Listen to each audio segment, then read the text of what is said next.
이 정도도 못 버티면 내 집에서 나가. 어디서 비실비실한 게 들어와서 밥만 축내. 영하의 날씨, 얼음장 같은 수도가에서 며느리는 홀로 300포기 배추와 사투를 벌이고 있었습니다. 이미 손은 퉁퉁 부어 터졌고 선천적으로 약한 심장은 금방이라도 멈출 듯 비명을 질러댔죠. 그녀가 쓰러지자 시댁 식구들은 쇼하지 말라며 비웃었습니다. 하지만 잠시 후 흙먼지를 일으키며 마당으로 들이닥친 검은 세단 행렬에 그들의 비웃음은 공포로 바뀌게 됩니다. 내 딸을, 감히 내 딸을 이렇게 만들어? 구박받던 며느리의 진짜 정체가 밝혀지는 순간 시골 마을을 뒤집어 놓은 짜릿한 참교육이 시작됩니다. 오늘 이야기에 앞서 구독과 좋아요로 함께 해주세요. 여러분이 계신 곳을 댓글로 남겨주시면 그곳에 따스한 행복과 행운이 깃들기를 제가 온 마음을 다해 기원하겠습니다. 오늘의 사연 시작합니다. 겨울바람이 창문 틈으로 매섭게 파고드는 어느 시골집 거실입니다. 싸늘한 공기보다 더 차가운 긴장감이 감돌고 있네요. 시어머니 박분자가 달력을 쳐다보다가 며느리 서연을 향해 고개를 확 돌리며 입을 엽니다. 박분자가 탁자를 손바닥으로 쾅 내리치며 말했습니다. 올해 김장은 300포기다. 알았냐? 서연이 너무 놀라 눈을 크게 뜨며 되물었습니다. 네, 300포기요? 어머니, 그건 너무 많아요. 작년에도 100포기 하느라 몸살이 나서 일주일을 앓았는데 박분자가 콧방귀를 뀌며 소리쳤습니다. 어디서 말대꾸야? 옆 동네 김씨네는 며느리가 들어오자마자 500포기를 했다더라. 우리 집이 그 집보다 못한 게 뭐가 있어? 동네 사람들 다 불러서 잔치도 할 거니까 잔말 말고 준비해. 서연이 가슴에 손을 얹으며 간절하게 말했습니다. 어머니, 제 사정 아시잖아요. 의사 선생님도 무리하면 절대 안 된다고 하셨어요. 심장에 무리가 가면 위험하다고요. 제발 이번만 줄여주세요. 박분자가 서연을 째려보며 쏘아붙였습니다. 요즘 젊은 것들은 툭하면 아프다, 힘들다 핑계만 좋아가지고. 야, 나 때는 애 낳고 바로 밥 매러 나갔어. 너처럼 비실비실한 며느리 들어왔다고 동네방네 소문날 일 있냐? 정하기 싫으면 나가. 며느리 자격도 없는 거 데리고 살 이유 없다. 서연이 남편 민수를 쳐다보며 도움을 청했습니다. 민수 씨, 당신이 말씀 좀 드려봐요. 나 정말 300포기는 감당 못해. 이러다 진짜 큰일 나. 민수가 텔레비전 화면만 쳐다보며 기어들어가는 목소리로 말했습니다. 아, 그냥 엄마 하자는 대로 해. 1년에 딱 한 번인데 그걸 못 맞춰드리냐? 나 중간에서 힘들게 하지 말고 그냥 이번만 눈 딱 감고 해줘. 응? 서연이 믿을 수 없다는 표정으로 민수를 바라보며 말했습니다. 당신 지금 그게 할 소리야? 내 몸 상태 뻔히 알면서 어떻게 그래? 나 죽는 꼴 보고 싶어서 그래. 민수가 짜증난다는 듯 머리를 극적이며 대꾸했습니다. 아, 진짜. 죽긴 왜 죽어? 엄마가 옆에서 거들어 주실 거잖아. 엄살 좀 그만 부려. 나 피곤하니까 들어가서 잘래. 민수가 방으로 쏙 들어가 버리자 서연은 망연자실한 표정으로 자리에 주저앉았습니다. 박분자는 승리라도 한 듯 콧노래를 흥얼거립니다. 서연의 가슴이 벌써부터 옥죄어 오는 것 같네요. 김장 당일 새벽 5시입니다. 아직 해가 뜨지 않아 캄캄한 마당에 배추가 산더미처럼 쌓여 있습니다. 입김이 하얗게 나올 정도로 추운 날씨네요. 박분자가 방문을 벌컥 열고 소리쳤습니다. 박분자가 팔짱을 끼고 호통을 쳤습니다. 얘 해 중천에 뜨겠다. 얼른 안 일어나고 뭐해? 배추가 밭으로 돌아가겠네. 서연이 부스스한 얼굴로 나오며 힘겹게 말했습니다. 어머니, 배추가 너무 많아요. 이걸 저 혼자 다 나르라고요? 사람이라도 좀 불러주세요. 박분자가 혀를 차며 말했습니다. 돈 아깝게 사람을 왜 써? 네가 사지 멀쩡해서 뭐하냐? 얼른 가서 배추 날라. 소금물 타놓을 테니까 꾀부리지 말고 빨리 움직여. 서연은 트럭에서 배추를 내리기 시작했습니다. 무거운 배추를 들 때마다 가슴 한구석이 찌릿하게 아려옵니다.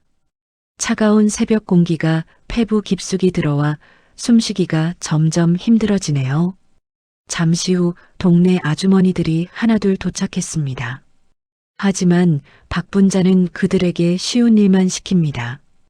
박분자가 아주머니들에게 믹스커피를 타주며 웃는 얼굴로 말했습니다. 아이고, 형님들 오셨어? 다들 저기 앉아서 마늘이나 좀 까줘요. 힘쓰는 건 우리 며느리가 다 할 거니까 걱정들 마시고. 이웃집 최 씨 아주머니가 서연을 걱정스럽게 쳐다보며 말했습니다. 아니, 새댁 얼굴이 왜 저렇게 창백해? 저 많은 걸 혼자 저리게? 사람 잡겠네. 좀 쉬어가면서 시키지 그래. 박분자가 손사래를 치며 큰 소리로 말했습니다. 나도요. 젊은 애가 이 정도도 못하면 어디다 써? 우리 집 며느리 되려면 이 정도는 기본이야. 야, 서연이 너. 물 미지근하게 하지 마라. 배추 무른다. 찬물 틀어, 찬물. 서연이 얼음장 같은 수돗물에 손을 담그며 비틀거렸습니다. 손끝 감각이 없어지고 심장이 쿵쿵거리며 불규칙하게 뛰기 시작합니다. 고무장갑 안은 이미 식은땀으로 축축하게 젖었습니다. 점심때가 지났지만 서연은 허리 한번 펴지 못했습니다. 절인 배추를 헹구는 작업은 가장 고되거든요. 서연의 얼굴은 핏기 하나 없이 하얗게 질렸습니다. 민수가 마당으로 나오자 서연이 젖은 손으로 민수의 옷자락을 잡으며 말했습니다. 여보, 나 좀 도와줘. 나 숨이 안 쉬어져. 가슴이 너무 아파. 민수가 어머니 눈치를 슬쩍 보더니 뒷걸음질 치며 말했습니다. 아, 나 허리 아파서 안 돼. 그리고 남자가 부엌일 거드는 거 아니라고 엄마가 그러셨어. 당신이 좀 더 고생해. 저녁에 맛있는 거 사줄게. 서연이 절망적인 눈빛으로 민수를 바라보며 속삭였습니다. 민수 씨, 나 진짜 이러다 죽을 것 같아. 제발 병원 좀 데려다 줘. 그때 박분자가 부엌에서 나오며 소리쳤습니다. 민수야, 너 거기서 뭐하냐? 들어가서 텔레비전이나 봐. 쟤는 꾀병이니까 받아주지 말고. 민수가 얼른 고개를 끄덕이며 방으로 도망치듯 들어갔습니다. 서연은 차가운 수도가 바닥에 주저앉고 말았네요. 눈앞이 핑 도는 어지러움이 밀려옵니다. 해가 지고 어둠이 깔렸습니다. 마당에는 여전히 씻어야 할 배추가 한가득입니다. 서연의 손은 퉁퉁 부어올랐고 고무장갑 끝으로 핏물이 배어나오고 있습니다. 너무 오랫동안 찬물에 손을 담가 피부가 다 터져버린 거죠. 서연이 배추를 들어 올리다 비틀하며 바닥으로 쓰러졌습니다. 흑! 박분자가 달려나와 서연을 일으켜 세우기는커녕 삿대질을 하며 소리쳤습니다. 야, 너 지금 시위하냐? 동네 사람들 다 보는데 창피하게 왜 이래? 일어나. 당장 안 일어나. 서연이 가쁜 숨을 몰아쉬며 겨우 입을 열었습니다. 어머니, 저 가슴이, 심장이 너무 아파요. 박분자가 코웃음을 치며 소리 질렀습니다. 심장 같은 소리 하고 있네. 너 시집오기 싫어서 쇼하는 거 누가 모를 줄 알아? 이 정도도 못 버티면서 무슨 며느리 노릇을 하겠다고. 당장 일어나서 배추 안 씻어. 주변에 있던 동네 사람들이 수군거리기 시작합니다. 저러다 사람 잡겠어. 너무 심한 거 아니야? 시어머니가 독하긴 독하네. 박분자가 사람들의 시선을 의식했는지 더 크게 소리쳤습니다. 다들 조용히 해요. 이건 내 집안 교육이야. 며느리가 들어왔으면 집안 법도를 따라야지. 어디서 엄살이야? 야, 너 오늘 이거 다 못 끝내면 방에 들어갈 생각도 마.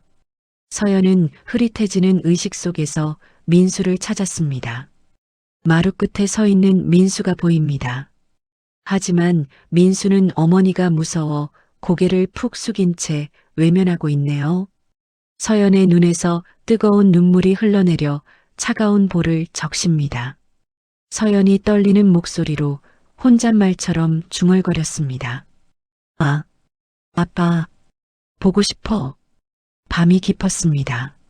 서연은 기어이 그 많은 배추를 다 씻어내고서야 방으로 들어갈 수 있었습니다.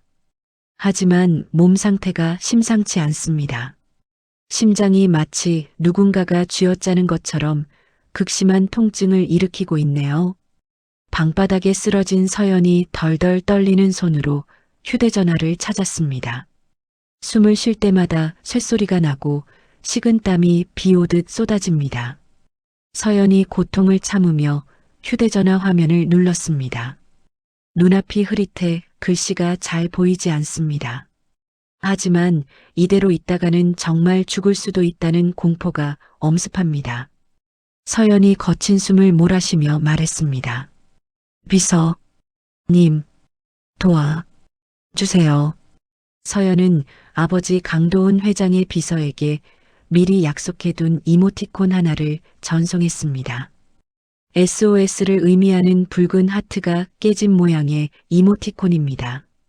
전송 버튼을 누르자마자 서연의 손에서 휴대전화가 툭 떨어졌습니다. 서연이 피가 흥건한 고무장갑을 낀 손으로 가슴을 움켜쥐며 괴로워했습니다. 민수 씨, 여보.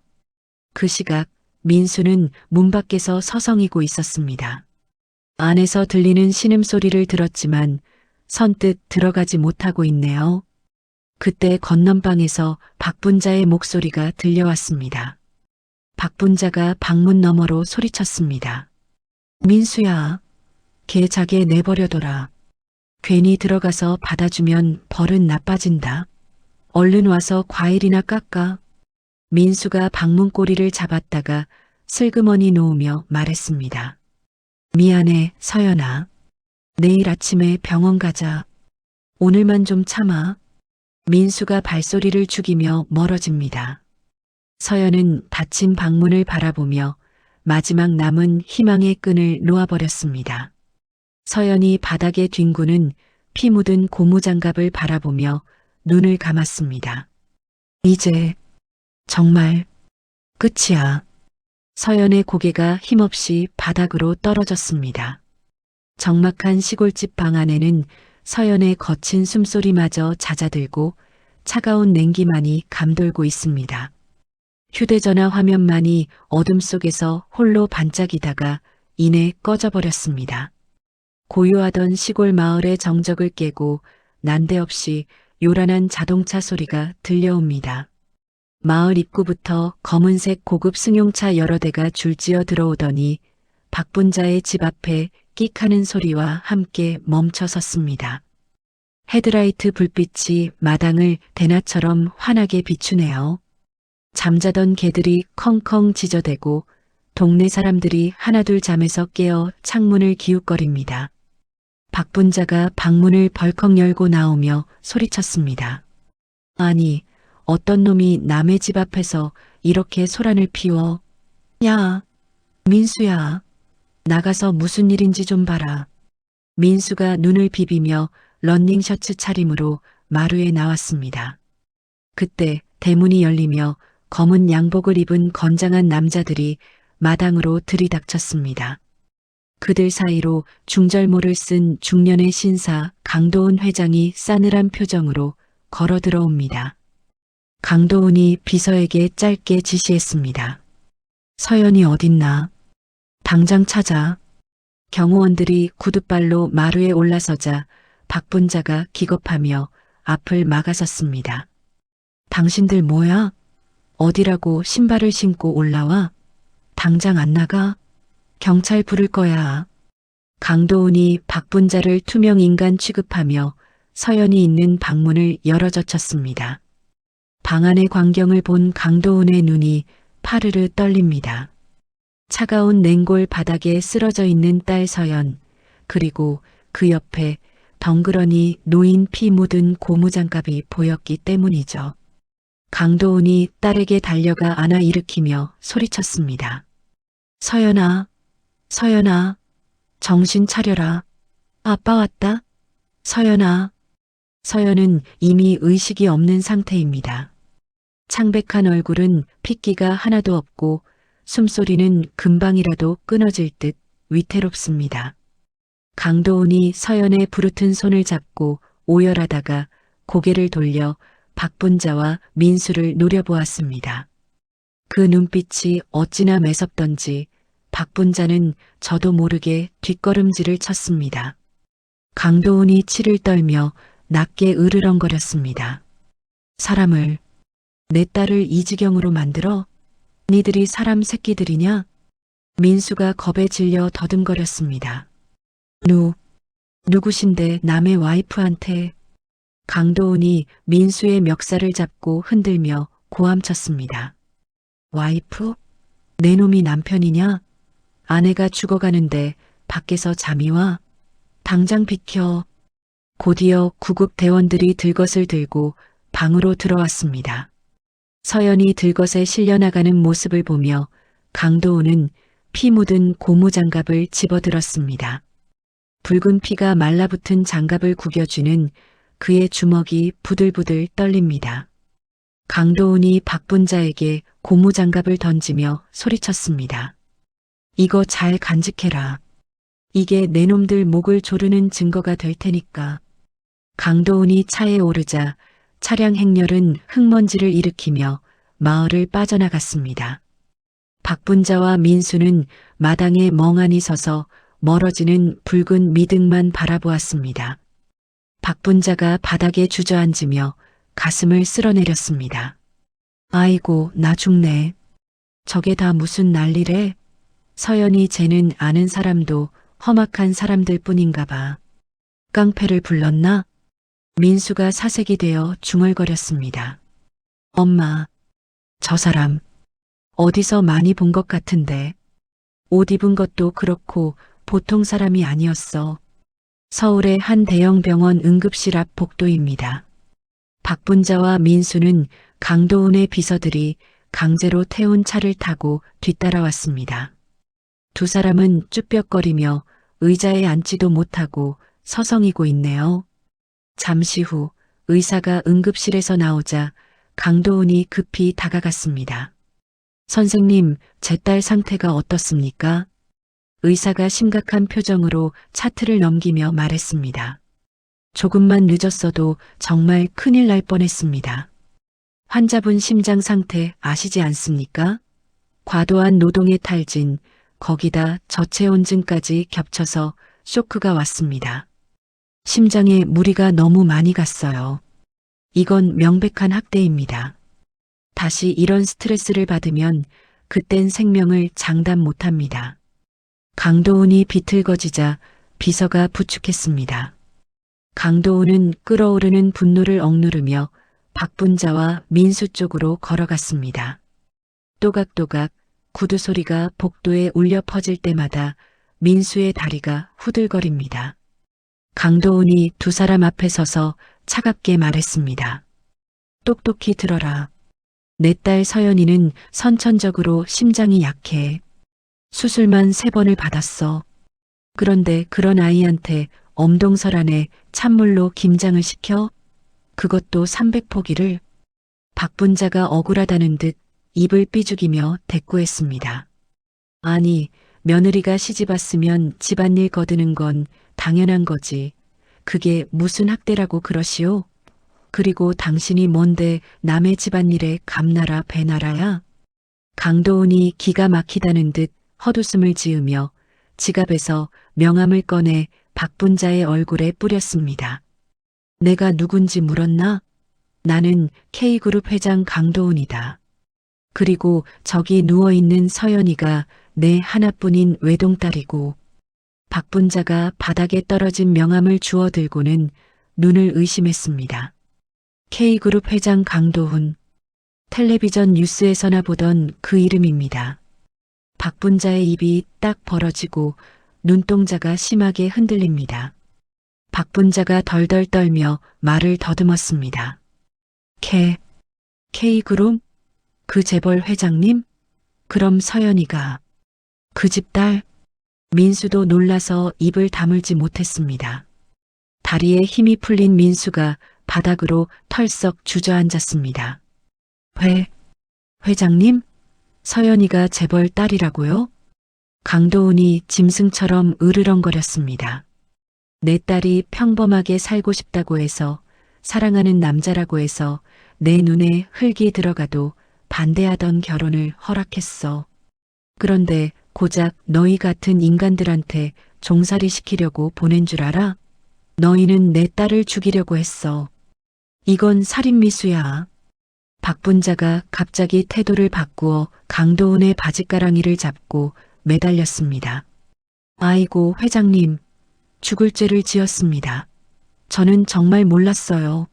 서연이가 몸이 그렇게 약한 줄도 모르고. 아이고 사돈어른, 한 번만 봐주세요. 강도훈이 박분자를 발로 차내며 소리쳤습니다. 누가 사돈이야? 당장 내 눈앞에서 꺼져. 내 변호사들이 너희가 저지른 짓에 대해 낱낱이 책임을 물을 거다. 특수상해, 폭행, 학대. 감방에서 썩을 준비나 해. 경호원들이 달려들어 박분자와 민수를 끌어냈습니다. 이거나, 서연아, 내가 잘못했다. 여보, 나 좀 살려줘. 민수의 비명소리가 복도 끝으로 멀어져 갔지만 강도훈은 눈길 한 번 주지 않았습니다. 닫힌 응급실 문을 바라보는 강도훈의 눈가에 눈물이 맺혔습니다. 며칠 후 서연이 일반 병실로 옮겨졌습니다. 창백하지만 의식은 돌아온 상태입니다. 민수가 병실 문을 빼꼼히 열고 들어왔습니다. 몰골이 말이 아니네요. 민수가 침대맡에 무릎을 꿇으며 울먹였습니다. 서연아, 몸은 좀 어때? 많이 아팠지? 내가 죽일 놈이다. 내가 잘못했어. 서연이 창밖만 바라보며 건조하게 말했습니다. 나가요. 당신 얼굴 보고 싶지 않아. 민수가 서연의 손을 잡으려 하자 서연이 쏘스라치게 놀라며 손을 뺐습니다. 민수가 애원하듯 말했습니다. 여보, 한 번만 용서해줘. 엄마가 몰라서 그런 거잖아. 당신이 회장님 딸인 줄 알았으면 그렇게 시켰겠어? 이제 다 알았으니까 내가 공주님처럼 모시고 살게. 응? 서연이 천천히 고개를 돌려 민수를 바라보았습니다. 그 눈빛에는 분노보다 더 무서운 체념이 담겨 있었습니다. 민수 씨, 당신은 끝까지 비겁하구나. 내가 회장 딸이라서? 내가 돈이 많아서 이제 잘해주겠다고? 당신은 내가 그 차가운 물속에서 죽어갈 때 어디 있었어? 엄마 치마폭 뒤에 숨어서 텔레비전 보고 있었잖아. 민수가 고개를 푹 숙이며 변명했습니다. 그건 엄마가 너무 무서워서. 서연이 단호하게 말을 잘랐습니다. 당신은 나를 사랑한 게 아니야. 그냥 부리기 쉬운 며느리, 만만한 아내가 필요했던 거지. 우리 그만해. 이혼해. 민수가 펄쩍 뛰며 소리쳤습니다. 이혼이라니. 안 돼. 절대 못해. 내가 얼마나 사랑하는데. 그때 병실 문이 열리고 강도훈이 들어왔습니다. 아직도 안 꺼졌어? 경호원 불러서 끌어내기 전에 내 발로 나가라. 민수는 강도훈의 서슬 퍼런 기세에 눌려 도망치듯 병실을 빠져나갔습니다. 강도훈이 한숨을 쉬며 의자에 앉았습니다. 강도훈이 서연의 손을 꼭 잡으며 부드럽게 말했습니다. 서연아, 변호사 불렀다. 저놈들 콩밥 먹이고 위자료도 왕창 받아내자. 감히 내 딸을 이렇게 만든 대가를 치르게 해야지. 서연이 고개를 가로저으며 힘없이 웃었습니다. 아빠, 나 소송 안 할래. 복수 같은 거 하고 싶지 않아. 강도훈이 놀라서 되물었습니다. 뭐, 그게 무슨 소리냐? 그냥 덮고 넘어가겠다는 거야? 아빠는 절대 그렇게 못 둔다. 서연이 아빠의 눈을 바라보며 또렷하게 말했습니다. 아니, 용서한다는 게 아니야. 소송하고 싸우면 세상 사람들이 다 알게 되잖아. K그룹 딸이 시집살이 하다가 이혼했다고. 그럼 내 인생은 없고 재벌 딸이라는 꼬리표만 남을 거야. 난 내 힘으로 일어서고 싶어. 강도훈이 답답하다는 듯 가슴을 쳤습니다. 내 힘으로? 이 몸으로 뭘 하겠다는 거야? 그냥 집에 들어와서 쉬어. 아빠가 다 해줄게. 서연이 병원 식탁 위에 놓인 점심 식사를 가리키며 말했습니다. 아빠, 이거 봐요. 병원 밥이라 싱겁고 맛없어 보이지? 근데 나는 이게 참 고마워. 짜지 않은데도 재료 맛이 느껴져서 속이 편하거든. 나처럼 심장 아픈 사람들은 밖에서 김치 하나 마음 놓고 못 사 먹어. 다 너무 짜고 매워서. 강도훈이 의아한 표정으로 물었습니다. 그래서 김치 장사라도 하겠다는 거냐? 서연의 눈이 반짝였습니다. 응. 환자들도 안심하고 먹을 수 있는 건강한 김치 내가 만들어 보고 싶어. 아빠 돈으로 호의호식하는 거 말고 내가 겪은 아픔으로 다른 사람들 돕는 일 하고 싶어. 그게 진짜 복수 아닐까? 내가 보란 듯이 잘 사는 거. 강도훈은 딸의 굳은 의지를 읽었습니다. 예전에 철없는 막내딸이 아니라는 것을 느꼈죠. 강도훈이 잠시 침묵하다가 고개를 끄덕였습니다. 강도훈이 무겁게 입을 열었습니다. 그래. 내 뜻이 정 그렇다면 말리진 않겠다.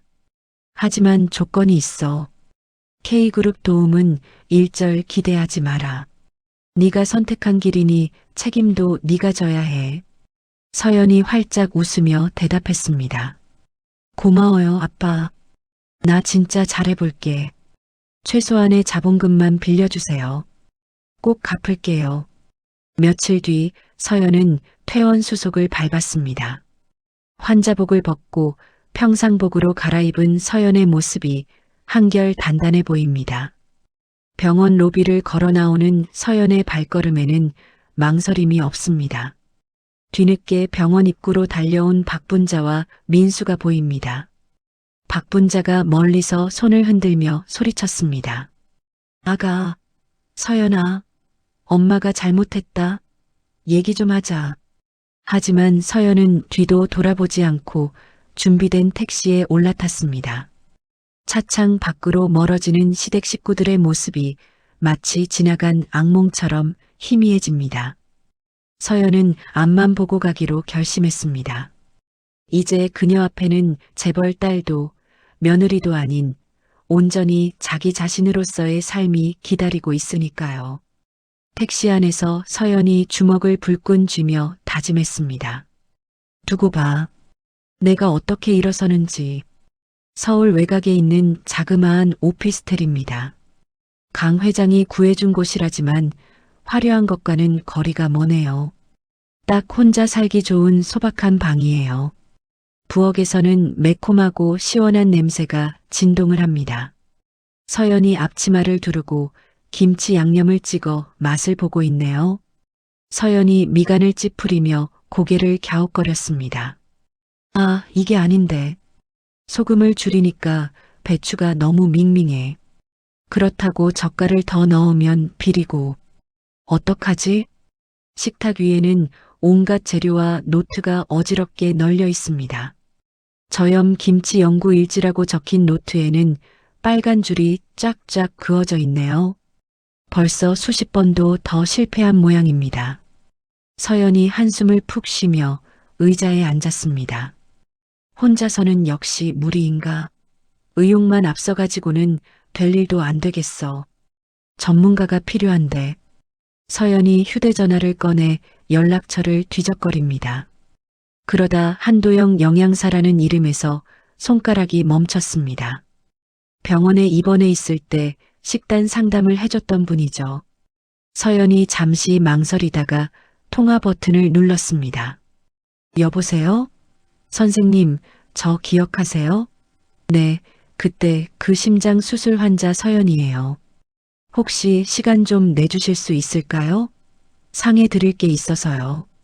며칠 후 오피스텔 근처 카페입니다.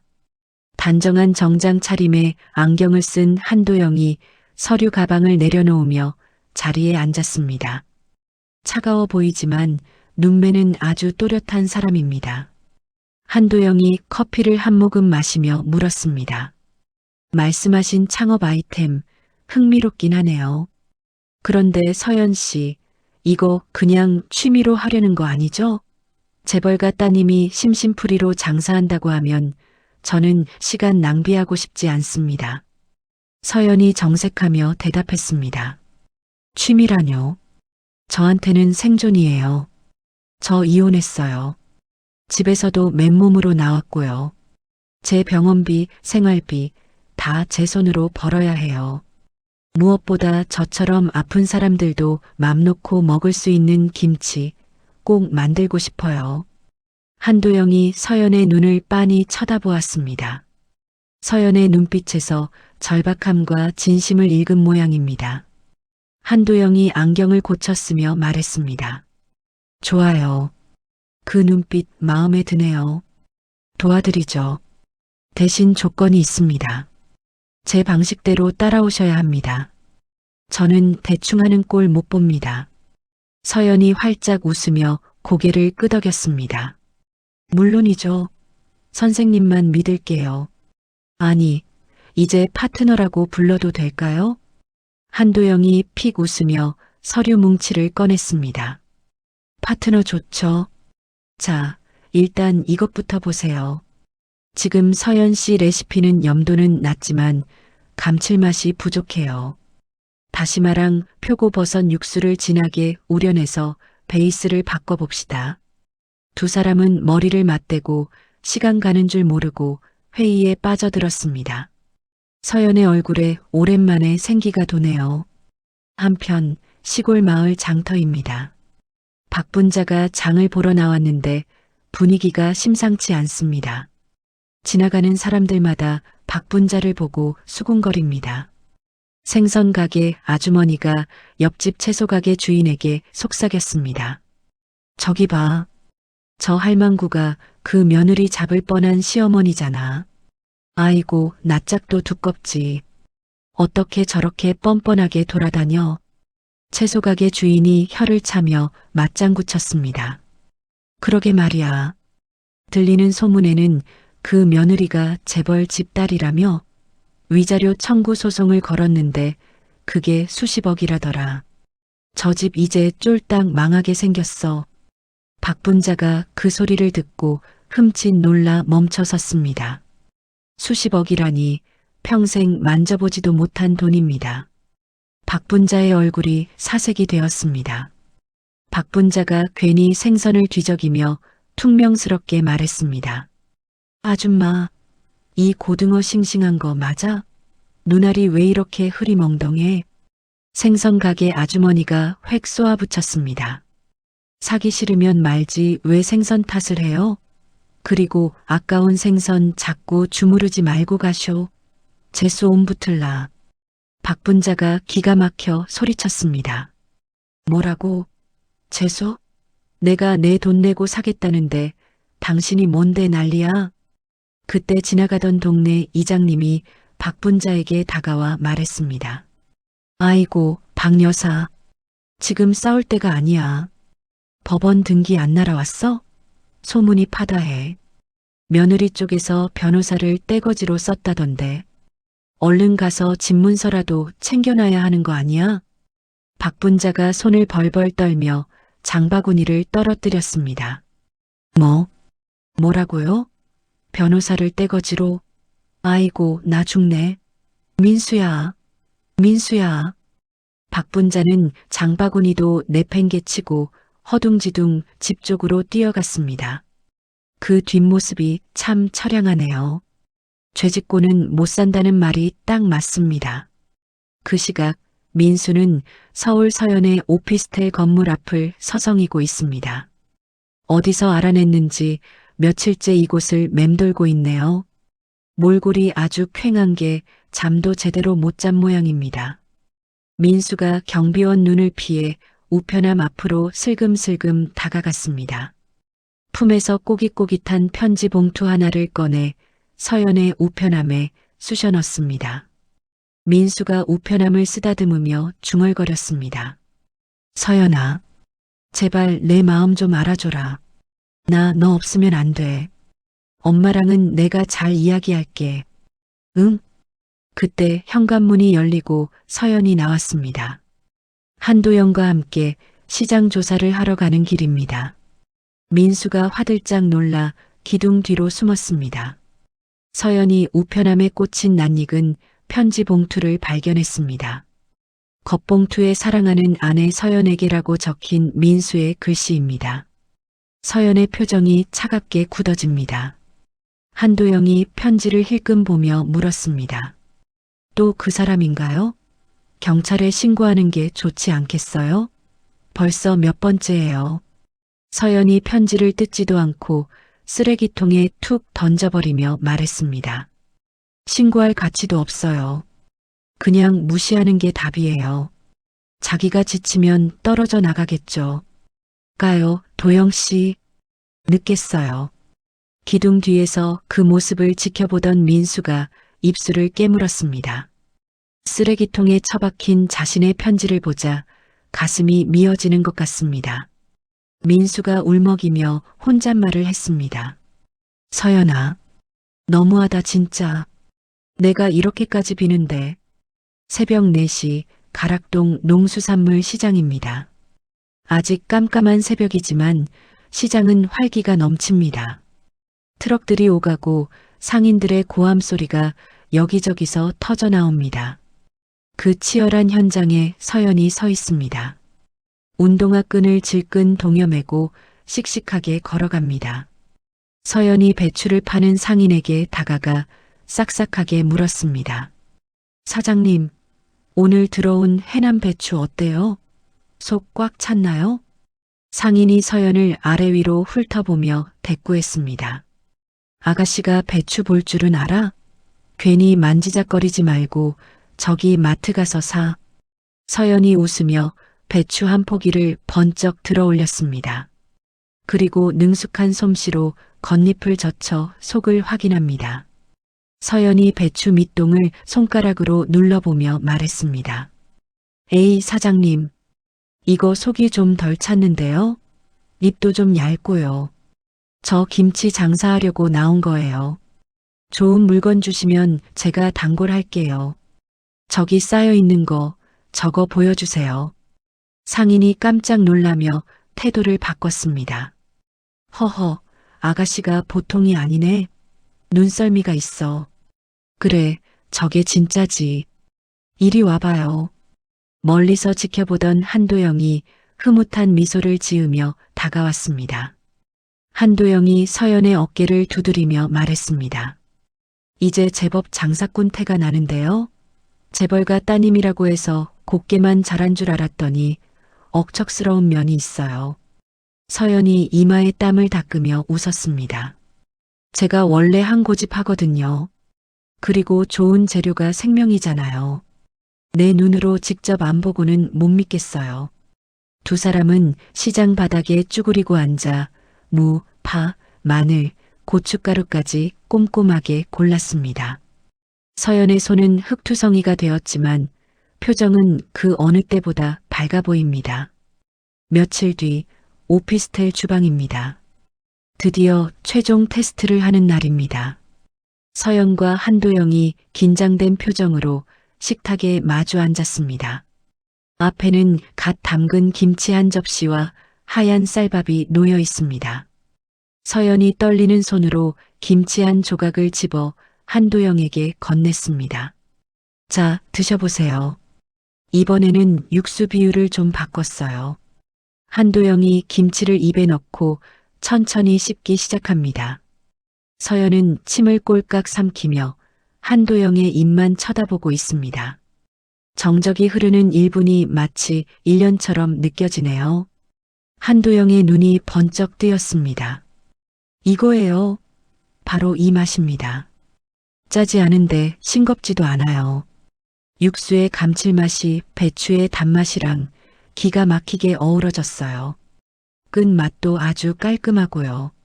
서연이 믿기지 않는다는 듯 되물었습니다. 정말요? 진짜 괜찮아요? 성공한 거예요? 한도영이 엄지손가락을 치켜 세우며 확신에 찬 목소리로 말했습니다. 성공입니다. 이 정도면 시장에 내놔도 승산 있어요. 아니, 대박 날 겁니다. 심장병 환자뿐만 아니라 건강 생각하는 사람들 입맛까지 다 잡겠어요. 서연이 기쁨에 겨워 박수를 쳤습니다. 와, 해냈다. 드디어 해냈어요. 한도영이 진지한 표정으로 서연에게 손을 내밀었습니다. 서연 씨, 아니 대표님. 저랑 정식으로 동업하시죠. 제가 마케팅이랑 운영 맡겠습니다. 대표님은 제품 개발에만 집중해 주세요. 우리 연인의 건강 김치 한번 제대로 키워봅시다. 서연이 한도영의 손을 꽉 잡으며 힘주어 말했습니다. 네, 좋아요. 잘 부탁드려요, 이사님. 우리 진짜 멋진 회사 만들어봐요. 두 사람의 맞잡은 손에서 뜨거운 열정이 느껴집니다. 창밖으로 아침 햇살이 환하게 비치며 두 사람을 비추네요. 이제 막 날아오르려는 서연의 새로운 인생을 축복해주는 것 같습니다. 하지만 그때 오피스텔 건물 밖에서는 민수가 여전히 떠나지 못하고 서성이고 있습니다. 민수의 휴대전화가 울립니다. 어머니 박분자입니다. 민수가 짜증스럽게 전화를 받았습니다. 아, 엄마 왜 또? 나 지금 바빠. 박분자의 다급한 목소리가 들려옵니다. 민수야, 큰일 났다. 동네 사람들이 우리 집 대문에다가 뭘 잔뜩 던져놨어. 계란이고 쓰레기고 난리도 아니다. 무서워서 못 살겠다. 너 언제 오냐? 민수가 한숨을 푹 쉬며 오피스텔 창문을 올려다보았습니다. 서연이 있는 층의 불이 환하게 켜져 있네요. 민수가 중얼거렸습니다. 엄마도 참. 서연이는 저렇게 잘 나가는데 우리는 이게 뭐냐고. 아이씨, 두고 봐. 내가 기필코 다시 데려올 거니까. 민수는 주먹을 꽉 쥐고 돌아섰지만 발걸음이 영 무거워 보입니다. 서연의 화려한 비상과 대비되는 민수의 초라한 뒷모습이 씁쓸함을 자아냅니다. 이제 본격적인 게임은 시작되었습니다. 서연의 오피스텔 거실입니다. 컴퓨터 모니터 불빛만이 어두운 방을 비추고 있네요. 서연이 키보드 위에 손을 올린 채 깊은 생각에 잠겨 있습니다. 화면에는 연인의 건강 김치 홈페이지 게시판이 떠 있습니다. 한도영이 커피 2잔을 들고 다가와 말했습니다. 대표님, 정말 괜찮으시겠어요? 이 이야기 다 공개하면 개인적으로 좀 껄끄러울 수도 있어요. 사람들이 동정표 얻으려고 쇼한다고 욕할 수도 있고요. 서연이 커피를 받아들며 담담하게 대답했습니다. 아니요. 숨기고 싶지 않아요. 내가 왜 이 김치를 만들게 됐는지 그 진심을 전하려면 제 아픔부터 꺼내 보여야 해요. 심장 수술, 시댁에서의 300포기 김장. 그게 저를 죽일 뻔했지만 결국 이 김치를 만들게 한 힘이기도 하니까요. 서연은 결심한 듯 전송 버튼을 눌렀습니다. 제목은 심장병 환자 서연이가 목숨 걸고 만든 김치 이야기입니다. 글이 올라가자마자 서연의 심장이 쿵쿵 뛰기 시작합니다. 다음 날 아침입니다. 한도영이 사무실로 쓰는 거실로 뛰어들어오며 소리쳤습니다. 대표님, 대박 났어요. 얼른 컴퓨터 좀 보세요. 서연이 놀란 눈으로 물었습니다. 왜요? 무슨 악플이라도 달렸어요? 한도영이 싱글벙글하며 모니터를 가리켰습니다. 악플이라뇨? 주문 폭주예요. 폭주. 홈페이지 서버가 다운될 지경이라니까요. 게시판 글 조회수가 벌써 10만 건이 넘었어요. 서연이 떨리는 손으로 댓글을 확인합니다. 저도 심장병 환자인데 눈물이 나네요. 꼭 사 먹겠습니다. 며느리한테 300폭이라니 시어머니가 너무했네. 힘내세요, 사장님. 진심이 느껴집니다. 믿고 주문합니다. 서연의 눈가에 눈물이 맺혔습니다. 세상에, 내 마음이 통했나 봐요, 도영 씨. 한도영이 주먹을 불끈 쥐며 말했습니다. 이 기세라면 준비한 초기 물량, 오늘 안에 다 동납니다. 당장 공장부터 알아봐야겠어요. 이 좁은 오피스텔에서는 감당 못해요. 나라에서 인증해주는 깨끗한 공장, 해썹 HACCP 시설 갖춘 곳으로 바로 계약하죠. 일주일 후 경기도의 한 식품 공장입니다. 연인의 건강 김치 간판이 새로 달렸네요. 공장 안은 그야말로 전쟁터입니다. 하얀 위생복을 입은 직원들이 쉴 새 없이 배추를 나르고 양념을 버무립니다. 서연도 위생 모자를 쓰고 직원들 사이에서 포장을 돕고 있습니다. 이마에 땀이 송골송골 맺혔지만 얼굴에는 웃음꽃이 활짝 피었습니다. 작업 반장님이 서연에게 달려와 외쳤습니다. 대표님, 택배 기사님이 트럭 한 대로 모자란다고 난리예요. 박스가 산더미처럼 쌓여서 나갈 자리가 없어요. 서연이 기쁜 비명을 질렀습니다. 알겠어요. 제가 바로 용달차 한 대 더 부를게요. 반장님, 포장 터지지 않게 꼼꼼히 좀 부탁드려요. 그 시각 민수는 동네 PC방 구석 자리에 처박혀 있습니다. 컵라면을 후루룩 먹으며 인터넷 기사를 뒤적거리고 있네요. 그러다 화제의 인물 코너에서 익숙한 얼굴을 발견하고 먹던 라면을 뿜을 뻔했습니다. 민수가 모니터에 코를 박고 소리쳤습니다. 이거 서연이 아니야? 재벌 2세가 만든 기적의 김치? 기사에는 서연이 환하게 웃고 있는 사진과 함께 시집살이 아픔 딛고 일어선 성공 신화라는 제목이 대문짝만하게 박혀 있습니다. 댓글에는 전 남편이 복을 발로 찼네. 그 시어머니 천벌받을 거다라는 욕이 한가득입니다. 민수가 손을 부들부들 떨며 중얼거렸습니다. 이게 다 무슨 소리야? 서연이가 사장이 됐다고? 그것도 대박난 사장? 민수는 급히 휴대전화를 꺼내 어머니 박분자에게 전화를 걸었습니다. 엄마, 지금 텔레비전 보지 말고 인터넷 좀 봐봐. 서연이 걔가 완전히 떴어. 김치 장사로 돈방석에 앉았다고. 전화기 너머로 박분자의 앙칼진 목소리가 들려옵니다. 뭐? 돈방석? 그게 무슨 귀신 씹나락 까먹는 소리냐? 걔가 무슨 재주로? 민수가 답답하다는 듯 가슴을 치며 말했습니다. 아, 일단 끊어봐. 내가 지금 당장 서연이 만나러 갈 거니까. 민수는 PC방을 뛰쳐나와 택시를 잡았습니다. 서연의 공장 주소를 중얼거리는 민수의 눈이 탐욕과 후회로 번들거립니다. 오후 늦게 서연의 공장 앞입니다. 서연이 퇴근하려고 나오는데 정문 앞에 익숙한 남자가 서 있습니다. 민수입니다. 꽃다발까지 들고 있네요. 서연의 표정이 순식간에 차갑게 굳어집니다. 민수가 서연을 보자마자 달려와 무릎을 꿇었습니다. 서연아, 여보, 내가 잘못했다. 기사 다 봤어. 당신 그동안 얼마나 힘들었어? 서연이 싸늘하게 내려다보며 말했습니다. 누가 당신 여보야? 우리 이제 남남이야.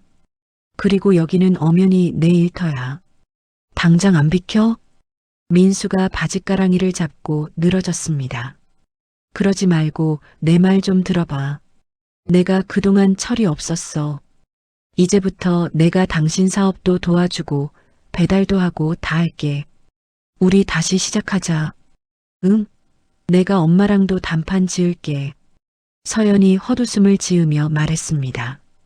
사업을 도와줘? 당신이 무슨 자격으로? 그리고 어머니랑 단판 짓겠다고? 지나가던 개가 웃겠다.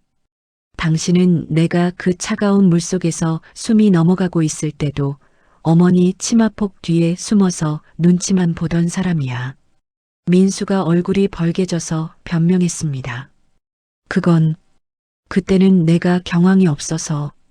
서연이 민수의 손을 뿌리치며 소리쳤습니다. 비겁한 변명하지 마. 당신은 나를 사랑한 게 아니야. 그냥 편하게 부려먹을 사람이 필요했던 거지. 그런데 이제 내가 돈 좀 벌고 유명해지니까 아까워.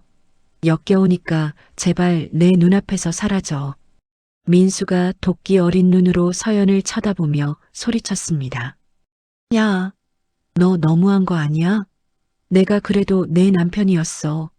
네가 누구 때문에 이 김치 아이디어 얻은 건데?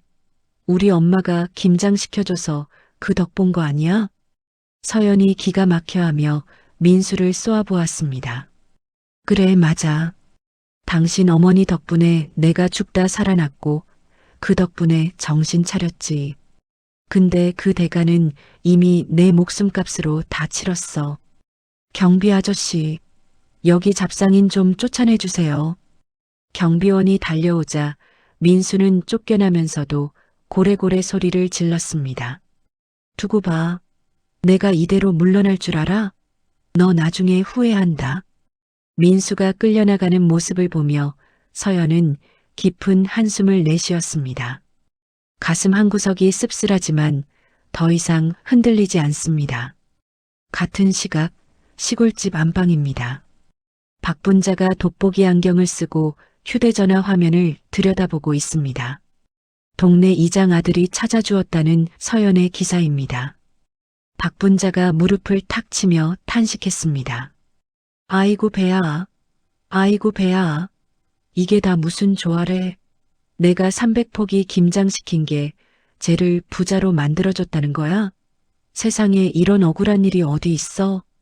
옆에 있던 이장댁 며느리가 비꼬듯 한마디 거들었습니다. 어머 형님, 억울하긴요. 형님이 며느리 복을 발로 뻥 차버린 거죠. 그때 조금만 잘해줬으면 지금쯤 회장님 사돈 소리 듣고 며느리가 번 돈으로 호강했을 텐데. 쯧쯧. 박분자가 얼굴이 울그락불그락해져서 소리쳤습니다. 시끄러워.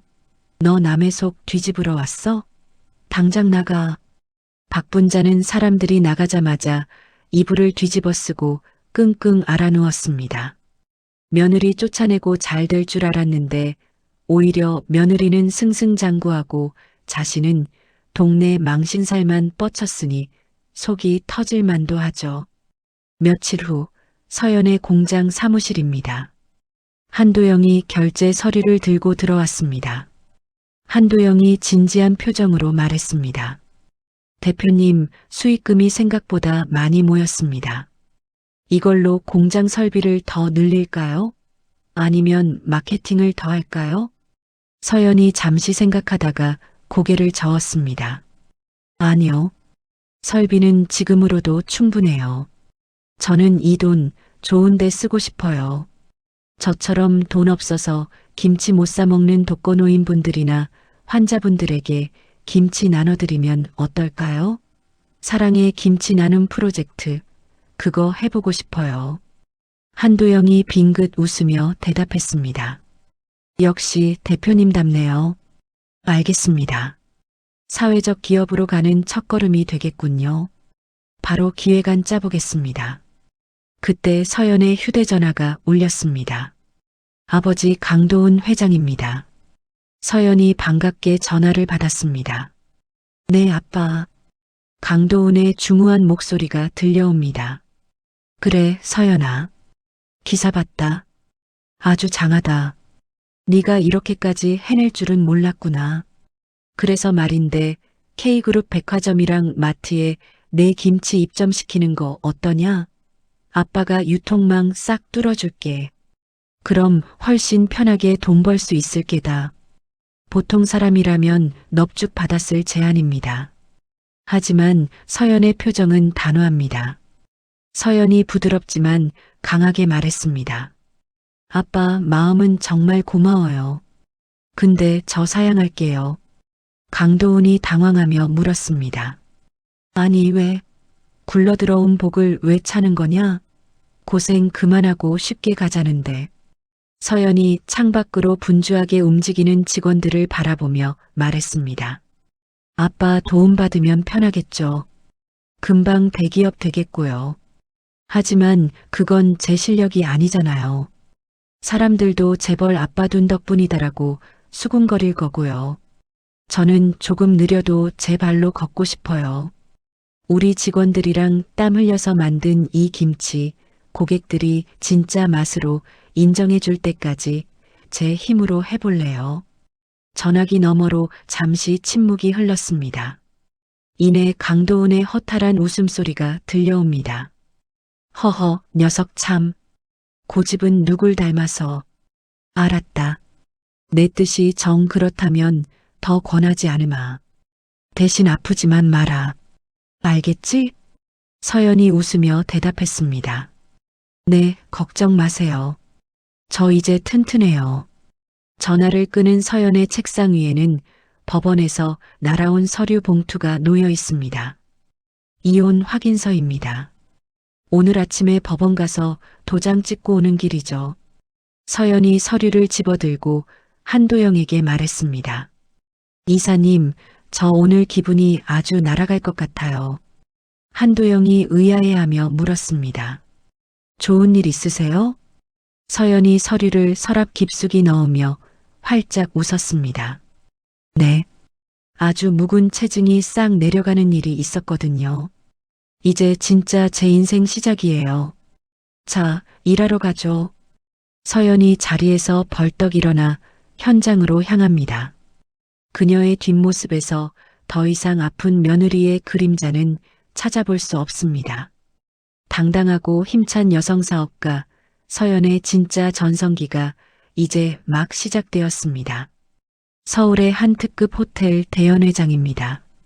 화려한 샹들리에 불빛 아래 수많은 사람이 모여 있네요. 카메라 플래시가 여기저기서 터지고 박수 소리가 우렁차게 울려 퍼집니다. 사회자가 들뜬 목소리로 수상자를 호명합니다. 사회자가 마이크를 잡고 힘차게 외쳤습니다. 자, 오래 기다리셨습니다. 올해 가장 혁신적인 사회적 기업가상, 그 영광의 주인공은 바로 연인의 건강 김치의 강서연 대표님입니다. 앞으로 나와주세요. 우아한 정장 차림의 서연이 무대 위로 걸어 올라갑니다. 환한 조명을 받는 그녀의 얼굴이 그 어느 때보다 빛나 보입니다. 서연이 트로피를 받아들고 잠시 울컥한 듯 눈시울을 붉혔습니다. 서연이 떨리는 목소리로 수상 소감을 시작했습니다. 감사합니다. 정말 감사합니다. 사실 저는 태어날 때부터 심장이 약했습니다. 의사 선생님이 30을 넘기기 힘들 수도 있다고 했을 정도로요. 좌중이 숨을 죽이고 서연의 이야기에 귀를 기울입니다. 서연이 눈물을 꾹 참으며 말을 이었습니다. 결혼 생활도 순탄치 않았습니다. 몸이 아픈데도 며느리라는 이유로 한겨울에 300포기 김장을 해야 했으니까요. 찬물에 손을 담그고 피눈물을 흘리면서 저는 죽음의 문턱까지 갔었습니다. 그때는 시어머니가 원망스럽고 제 처지가 비참해서 죽고만 싶었습니다. 객석 여기저기서 훌쩍이는 소리가 들려옵니다. 서연이 트로피를 높이 들어 올리며 힘주어 말했습니다. 하지만 그 고통이 저를 다시 살렸습니다.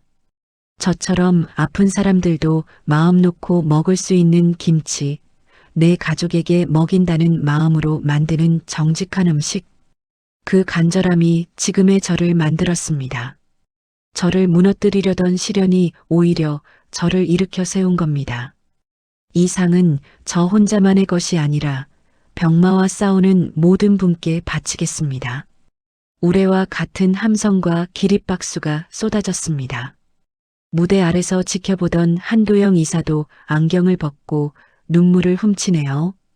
시상식이 끝나고 호텔 로비입니다. 서연이 꽃다발을 한 아름 안고 나오는데 기둥 뒤에서 누군가 쭈뼛거며 나타납니다. 말끔하게 양복을 차려입었지만 어딘가 초라해 보이는 남자 민수입니다. 민수가 서연의 앞을 막아서며 애절하게 불렀습니다. 서연아, 축하한다. 방송으로 다 봤어. 너 정말 멋있더라. 서연이 차가운 눈빛으로 민수를 쳐다보며 말했습니다. 고마워. 근데 여긴 무슨 일이야? 또 할 말 남았어? 민수가 고개를 푹 숙이며 무릎을 꿇었습니다. 로비를 지나던 사람들이 수군거리며 쳐다보지만 민수는 아랑곳하지 않습니다. 민수가 서연의 치맛자락을 잡으려다 멈칫하며 말했습니다. 서연아, 내가 정말 잘못했다. 네가 그렇게 힘들었는지, 그날 300포기 김장이 너한테 얼마나 끔찍했는지 내 수상 소감 듣고 뼈저리게 느꼈어. 나 진짜 쓰레기야. 나 같은 놈 용서해달라는 말 안 할게. 그냥 한 번만 기회를 주라. 서연이 한숨을 깊게 내쉬며 민수를 일으켜 세웠습니다. 서연이 민수의 눈을 똑바로 바라보며 단호하게 말했습니다. 민수 씨, 일어나. 사람들 보잖아. 당신이 진짜 미안해하는 거 이제 좀 알겠어. 근데 우리 다시 합치는 일은 없어. 깨진 그릇은 다시 붙여도 물이 새는 법이야. 민수가 눈물을 뚝뚝 흘리며 물었습니다. 그럼 난 어떻게 해야 해? 너 없이 나보고 어떻게 살라고. 서연이 민수의 어깨에 묻은 먼지를 털어주며 뼈 있는 말을 던졌습니다. 당신 나한테 매달릴 시간에 집에 가서 거울 좀 봐. 30 넘은 남자가 아직도 엄마 치마폭에 쌓여서 징징거리는 거 안 부끄러워? 나를 되찾고 싶으면, 아니 당신 인생 제대로 살고 싶으면 어머니한테서 독립부터 해. 당신 스스로 밥벌이하고 당신 생각대로 결정하고 그렇게 진짜 어른이 돼. 그게 당신이 나한테 할 수 있는 유일한 사죄야. 민수는 머리를 한 대 맞은 듯 멍한 표정으로 서연을 바라보았습니다. 서연은 미련 없이 뒤돌아 대기하고 있던 차에 올랐습니다. 멀어지는 차를 보며 민수는 주먹을 꽉 쥐었습니다. 무언가 결심한 듯한 눈빛이네요. 그날 밤 시골집 안방입니다. 박분자가 텔레비전을 보며 혀를 차고 있습니다. 화면에는 서연의 시상식 장면이 재방송되고 있네요. 박분자가 리모컨을 바닥에 던지며 소리쳤습니다. 에이, 꼴 보기 싫어. 지가 뭔데 저기서 청승을 떨어. 시어머니 욕해서 상 받은 주제에. 그때 방문이 열리고 민수가 여행 가방을 들고 들어왔습니다. 표정이 아주 비장합니다. 박분자가 놀라서 물었습니다. 아니, 야밤에 짐은 싸들고 어디 가냐? 너 또 그년한테 가려는 거냐? 민수가 가방을 내려놓으며 큰 절을 올렸습니다. 어머니, 저 집 나갑니다. 서울 가서 방 얻고 취직도 다시 할 거예요. 박분자가 기가 막혀 가슴을 치며 소리 질렀습니다. 뭐, 집을 나가? 이 썩을 놈아, 네가 제정신이야? 그 여우 같은 년한테 홀려서 애미를 버려? 내가 너를 어떻게 키웠는데? 민수가 벌떡 일어나 어머니를 똑바로 쳐다보며 소리쳤습니다. 엄마, 제발 그만 좀 하세요. 제가 왜 이렇게 병신같이 컸는지 아세요? 다 엄마가 오냐오냐 하면서 내 손발 다 묶어놔서 그래요. 서연이도 엄마 독한 성질 때문에 도망간 거잖아요. 저 이제 엄마 아들 노릇 그만할래요. 저도 제 인생 살아야겠어요. 박분자가 뒷목을 잡고 쓰러지는 신용을 했습니다. 아이고, 나 죽네. 자식 키워봤자 소용없다더니. 나가라. 나가서 굶어 죽든 말든 내 멋대로 해. 민수가 눈물을 훔치며 신발을 신었습니다. 건강하세요, 어머니. 자리 잡으면 연락드릴게요. 민수가 대문을 박차고 나갔습니다. 텅 빈 마당에 찬바람만 휑하니 붑니다. 박분자는 닫힌 문을 바라보며 대성통곡을 했습니다. 이제 정말 혼자가 되었습니다. 욕심과 아집이 부른 쓸쓸한 결말이네요. 며칠 뒤 연인의 건강김치 공장 마당입니다. 오늘은 특별한 행사가 있는 날입니다.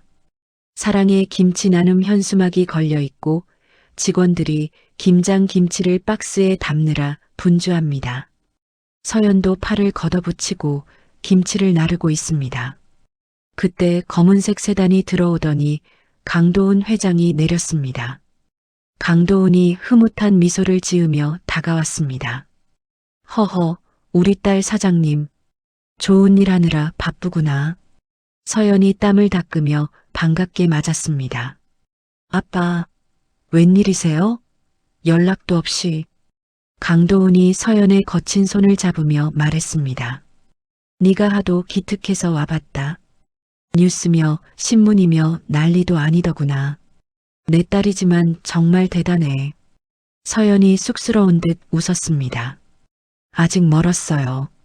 이제 시작인걸요. 강도훈이 진지한 표정으로 본론을 꺼냈습니다. 서연아, 아빠가 제안 하나 하마. 우리 그룹에서 이번에 공익재단을 하나 만드는데 네가 이사장을 맡아주면 좋겠다. 네가 하는 이 나눔 사업 더 크게 키워볼 수 있지 않겠니? 아빠, 돈이 아니라 네가 가진 그 따뜻한 마음을 세상에 더 넓게 퍼뜨려 보라는 거야. 서연이 놀란 눈으로 아빠를 쳐다보았습니다. 제가요? 저는 아직 경험도 부족하고. 강도훈이 고개를 저으며 말했습니다. 경험은 배우면 된다. 하지만 사람을 위하는 진심은 배운다고 되는 게 아니야. 너는 죽음의 문턱에서 살아 돌아와서 남을 돕겠다고 김치를 만들었어. 그 진정성이면 충분하다. 네가 겪은 아픔을 희망으로 바꾸는 일, 그게 네가 가장 잘할 수 있는 일 아니겠냐? 서연은 잠시 공장 마당을 둘러보았습니다. 직원들이 웃으면서 김치를 나르고 그 김치를 받을 이웃들을 생각하니 가슴이 벅차오릅니다. 서연이 결심한 듯 고개를 끄덕였습니다. 알겠어요, 아빠. 부족하지만 한번 해볼게요. 제 김치가 누군가의 밥상을 따뜻하게 해주는 것처럼 재단 일로 더 많은 사람의 마음을 데워주고 싶어요. 강도훈이 딸을 와락 껴안았습니다. 고맙다, 서연아. 정말 고맙다. 오후 늦게 서연은 공장 옥상에 올라가 노을을 바라보고 있습니다. 붉게 물든 하늘이 참 아름답습니다. 시원한 바람이 서연의 머리카락을 스치고 지나갑니다. 서연이 난간에 기대어 혼잣말을 했습니다. 참 먼 길을 돌아왔네. 문득 1년 전 시골집 마당에서 차가운 배추를 씻으며 울던 자신의 모습이 떠오릅니다. 그때는 세상이 다 끝난 것 같았고 시어머니와 남편이 사무치게 미웠습니다. 하지만 지금은 그 기억조차 희미해졌습니다. 아니, 오히려 고맙기까지 합니다. 그 고통이 없었다면 지금의 당당한 서연도 없었을 테니까요. 한도영이 커피 2잔을 들고 올라왔습니다. 대표님, 여기서 뭐 하세요? 직원들 회식하러 가자고 난리입니다. 서연이 웃으며 뒤돌아보았습니다. 도영 씨, 저 지금 너무 행복해요. 옛날에는 제 심장이 약해서 불행하다고 생각했거든요. 근데 아니었어요. 이 약한 심장 덕분에 진짜 소중한 게 뭔지 알게 됐으니까요. 한도영이 커피를 건네며 말했습니다. 그 심장, 이제는 누구보다 튼튼해 보이는데요. 수천 명을 먹여 살리는 아주 큰 심장이 됐잖아요. 서연이 커피를 한 모금 마시며 활짝 웃었습니다. 그러네요. 자, 이제 내려가요. 오늘 회식은 제가 쏠게요. 삼겹살에 우리 김치 구워 먹으면 기가 막히잖아요. 두 사람의 웃음소리가 공장 마당에 울려 퍼집니다. 서연의 발걸음은 깃털처럼 가볍습니다. 과거의 상처를 완전히 털어내고 진정한 자립과 행복을 찾은 서연의 얼굴이 저녁 노을보다 더 붉고 아름답게 빛납니다. 연인의 건강 김치 사무실입니다. 밤 10시가 넘었는데도 불이 환하게 켜져 있네요. 전화벨 소리와 키보드 두드리는 소리가 요란합니다. 요즘 해외 수출 건으로 눈코 뜰 새 없이 바쁘거든요. 서연이 책상에 산더미처럼 쌓인 서류를 검토하고 있습니다. 그런데 안색이 영 좋지 않습니다. 입술은 바싹 말랐고 이마에는 식은땀이 송골송골 맺혀 있네요. 서연이 갑자기 가슴을 부여잡으며 책상 모서리에 기댔습니다. 심장이 불규칙하게 쿵, 쿵, 쿵 뛰기 시작합니다. 마치 가슴 속에서 북을 치는 것 같습니다. 숨을 들이마시려고 애를 써보지만 공기가 폐까지 닿지 않는 느낌입니다. 그때 한도영 이사가 탕비실에서 나오다 그 모습을 목격했습니다. 한도영이 들고 있던 종이컵을 떨어뜨리며 달려왔습니다. 대표님, 왜 그러세요? 어디 아프십니까? 서연이 가쁜 숨을 몰아쉬며 애써 웃어 보였습니다. 아니에요. 그냥 조금 피곤해서 그래요. 잠깐 쉬면 괜찮아져요. 한도영이 서연의 손목을 잡았습니다. 맥박이 미친 듯이 뛰고 있습니다. 한도영의 표정이 무섭게 굳어졌습니다. 한도영이 서연의 짐을 챙기며 소리쳤습니다. 지금 당장 일어나세요. 병원 갑니다. 서연이 버티며 말했습니다. 안 돼요, 이사님. 내일 미국 바이어랑 화상회의 있잖아요. 오늘 이 서류 다 검토해야 해요. 이거 놓치면 우리 해외 진출 물 건너간다고요. 한도영이 버럭 화를 냈습니다.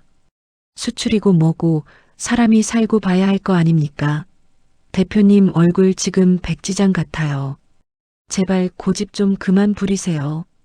결국 서연은 한도영의 손에 이끌려 응급실로 향했습니다. 병원 진료실입니다. 하얀 가운을 입은 의사가 차트를 보며 한숨을 푹푹 내쉽니다. 예전부터 서연을 진료해온 주치의 선생님입니다. 의사가 안경을 벗으며 심각하게 말했습니다. 강서연 환자분, 제가 저번에 경고했죠? 무리하면 큰일 난다고요. 지금 심장 기능이 급격히 떨어졌어요. 부정맥도 재발했고요. 이대로 계속 일하면 심장마비 올 수도 있습니다. 서연이 믿을 수 없다는 듯 물었습니다. 선생님, 저 요즘 운동도 하고 밥도 잘 챙겨 먹었어요. 근데 왜? 의사가 단호하게 잘라 말했습니다. 스트레스가 독입니다. 몸은 쉬어도 머리가 안 쉬면 심장은 계속 뛰어요. 당장 입원하세요. 최소한 6개월은 아무것도 하지 말고 쉬어야 합니다. 이건 의사로서 명령입니다. 서연이 울먹이며 사정했습니다. 6개월이라뇨? 말도 안 돼요. 이제 막 회사가 자리 잡았는데 제가 빠지면 다 무너져요. 약 먹으면서 하면 안 될까요? 의사가 고개를 가로저었습니다. 죽어서 회사 지키실 겁니까? 선택하세요. 김치입니까? 목숨입니까? 서연은 아무 말도 못하고 고개만 떨구었습니다. 억장이 무너지는 것 같습니다. 다음 날 아침 사무실 분위기가 초상집 같습니다. 한도영이 직원들을 모아놓고 회의를 하고 있는데 표정들이 다들 어둡습니다. 영업팀장 김대리가 울상을 지으며 보고했습니다. 이사님, 큰일 났습니다.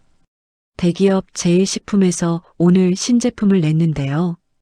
이름이 착한 저염 김치랍니다. 우리랑 콘셉트가 완전히 똑같아요. 근데 가격은 우리 반값이에요. 한도영이 주먹으로 책상을 쾅 내리쳤습니다. 뭐라고요? 반값? 그 가격에 국산 재료를 쓸 수가 없는데 분명히 중국산 섞었을 겁니다. 김 대리가 태블릿 PC를 보여주며 덧붙였습니다. 게다가 인터넷에 이상한 글들이 올라오고 있어요. 우리 김치에서 벌레가 나왔다느니 맛이 상했다느니 하는 후기가 갑자기 수백 개씩 달리고 있습니다. 이거 아무래도 경쟁사에서 작업하는 것 같아요. 한도영이 입술을 깨물며 모니터를 확인했습니다. 연인의 김치 믿고 샀는데 실망이네요. 냄새나요. 비싸기만 하고 맛없음. 제일식품 김치가 훨씬 나음. 악성 댓글이 실시간으로 올라오고 있습니다. 주문 취소 전화가 빗발치기 시작합니다. 사무실 전화기들이 쉴 새 없이 울려댑니다. 네, 고객님. 죄송합니다. 환불해 드리겠습니다. 벌레라뇨? 저희는 해썹 인증받은 시설이라 그럴 리가 없습니다. 고객님. 서연이 창백한 얼굴로 사무실에 들어섰습니다. 병원에 입원하라는 말을 듣고도 몰래 출근한 겁니다. 난장판이 된 사무실을 보자마자 다리에 힘이 풀립니다. 서연이 떨리는 목소리로 물었습니다. 이게 다 무슨 일이에요? 한도영이 달려와 서연을 부축했습니다. 대표님, 왜 나오셨어요? 병원에 계셔야죠. 서연이 김대리의 태블릿을 빼앗아 들었습니다. 악성 댓글과 반토막 난 매출 그래프가 눈에 들어옵니다. 서연이 비틀거리며 소리쳤습니다. 이건 모함이야. 우리가 얼마나 깨끗하게 만드는데. 내가 직접 해명할게요. 라이브 방송 켜요. 내가 다 설명할 수 있어. 한도영이 서연의 어깨를 잡고 흔들었습니다. 정신 차리세요. 지금 방송이 문제가 아닙니다. 대표님 쓰러지기 일보 직전이라고요. 서연이 눈물을 흘리며 호소했습니다. 나 안 아파요. 내가 어떻게 만든 회사인데. 이렇게 뺏길 수 없어. 도영 씨, 나 좀 도와줘요. 제발. 그때였습니다. 서연이 갑자기 가슴을 부여잡고 바닥으로 털썩 쓰러졌습니다. 흑. 직원들이 비명을 지르며 달려왔습니다. 대표님, 대표님. 한도영이 서연을 안고 다급하게 소리쳤습니다. 119 불러. 빨리. 같은 시각 서울의 한 고시원입니다. 한 사람이 겨우 누울 만한 좁은 방입니다. 민수가 작업복 차림으로 컵라면을 먹으며 스마트폰을 보고 있습니다. 택배 상하차 일을 하고 왔는지 온몸이 흙투성이네요. 민수가 뉴스를 보다가 젓가락을 떨어뜨렸습니다. 속보 연인의 건강김치 대표 강서연, 과로로 실신. 경쟁사 표절 논란 속 위기. 민수의 눈이 휘둥그레졌습니다. 서연이가 쓰러져? 심장 때문에? 민수가 벌떡 일어나 방을 서성거립니다. 당장이라도 병원으로 달려가고 싶은 마음이 굴뚝 같습니다. 하지만 민수는 문고리를 잡았다가 다시 놓습니다. 민수가 거울 속에 비친 초라한 자신의 모습을 보며 중얼거렸습니다. 내가 가서 뭘 할 수 있겠어. 지금 가면 또 엄마 핑계대는 못난 놈밖에 안 돼. 나중에 내가 진짜 떳떳해지면 그때 가자. 민수는 다시 자리에 앉아 두 손을 모았습니다. 제발, 서연아, 제발 무사해라. 내가 이렇게 빈다. 며칠 뒤 병원 1인실입니다. 서연이 링거를 꽂고 누워 있습니다. 창밖에는 비가 추적추적 내리고 있네요. 서연의 표정이 텅 빈 것처럼 공허합니다. 한도영이 죽을 사들고 들어왔습니다. 좀 드세요. 며칠째 물만 드시고 이게 뭡니까? 서연이 힘없는 목소리로 물었습니다. 회사는요?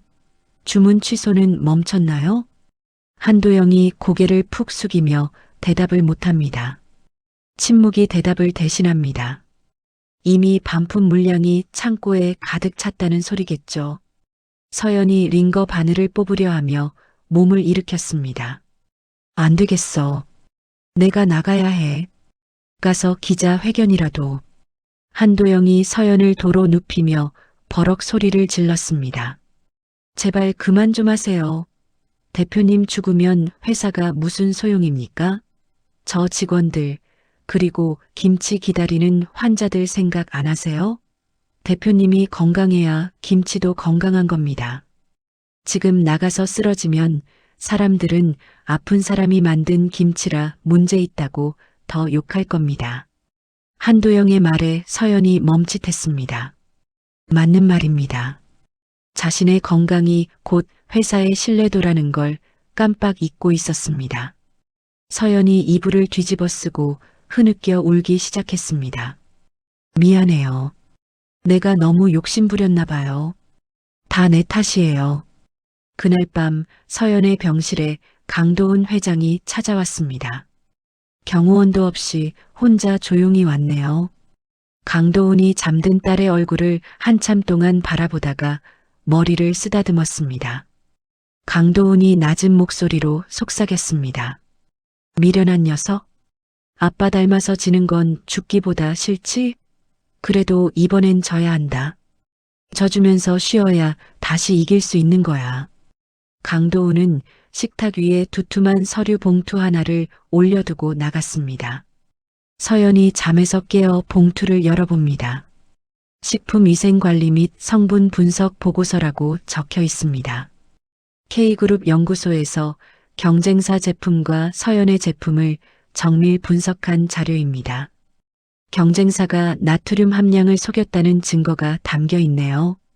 서연이 봉투를 껴안고 눈물을 흘렸습니다. 아빠가 뒤에서 지켜보고 있었다는 사실에 마음이 놓입니다. 하지만 서연은 아직 이 카드를 쓰지 않기로 합니다. 지금 중요한 건 싸움이 아니라 멈춤이라는 걸 깨달았으니까요.